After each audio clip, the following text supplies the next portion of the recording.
అసలు మామూలుగా ఇప్పుడున్న బిట్ ఎస్ఆర్ఎంలోనే సుమారు 50,000 మంది విద్యార్థులు చదువుకున్నారు అంటున్నారు.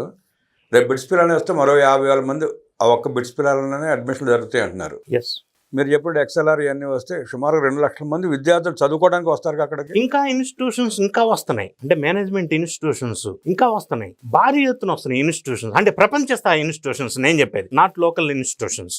దీంతో పాటుగా గవర్నమెంట్ ఆఫీసెస్ సెటప్, అకామిడేషన్ ఒక పక్క. అంటే దీనివల్ల ఏమవుతుందంటే అమరావతిలో జనసాంద్రత పెరుగుతుంది. ఎప్పుడైతే నివాస యోగ్యంగా ఉండి జనసాంద్రత పెరుగుతుందో అప్పుడు సంపద సృష్టి స్టార్ట్ అవుతుంది. ఇది ఈక్వేషన్, లాజిక్. దీంతో పాటుగా అమరావతిలో ఇంటర్నేషనల్ ఎయిర్పోర్ట్ ప్లాన్ చేశారు. 4,000 ఎకరాల్లో ఇంటర్నేషనల్ ఎయిర్పోర్ట్ ప్లాన్ చేశారు. ఇక్కడ ఒక వాదన ఉంది సార్, ఎయిర్పోర్ట్కి 4,000 ఎకరాలు ఎందుకు, అంత అవసరం ఏంటి?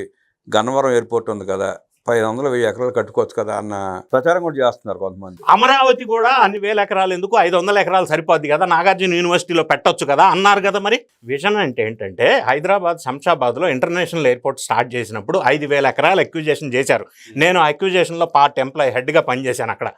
అప్పుడు విమర్శ ఏమన్నారో తెలుసా? ఎయిర్పోర్ట్కి 5,000 ఎకరాలా, అంతెందుకు అవసరం లేదు, వేస్ట్ అన్నారు. ఇప్పుడు 5,000 ఎకరాలు యూటిలైజేషన్స్కి వచ్చి ఎంత ఎక్స్పాన్షన్ అవుతుందంటే, అప్పట్లోనే హైదరాబాద్ శంషాబాద్ ఎయిర్పోర్ట్లో కార్గో టెర్మినల్ పెట్టారు, ఎంఆర్ఓ పెట్టారు, maintenance, repair and overhauling session, తర్వాత ట్రైనింగ్ ఇన్స్టిట్యూషన్స్ పెట్టారు. ఇప్పుడు అది ఎక్స్పాన్షన్ అయిపోయింది. దీంతో పాటు స్టార్ట్ అయినటువంటి సుమారుగా బెంగళూరు ఎయిర్పోర్ట్ చూసుకుంటే అది ఓవర్ క్రౌడెడ్ అయిపోయి దీని ఎక్స్పాన్షన్కి వెళ్ళాలంటే బెంగళూరు ఎయిర్పోర్ట్ స్థల సేకరణ కోసమే 10 సంవత్సరాల నుంచి వెతుకుతున్నారు. ల్యాండ్ దొరకట్లేదు. యా,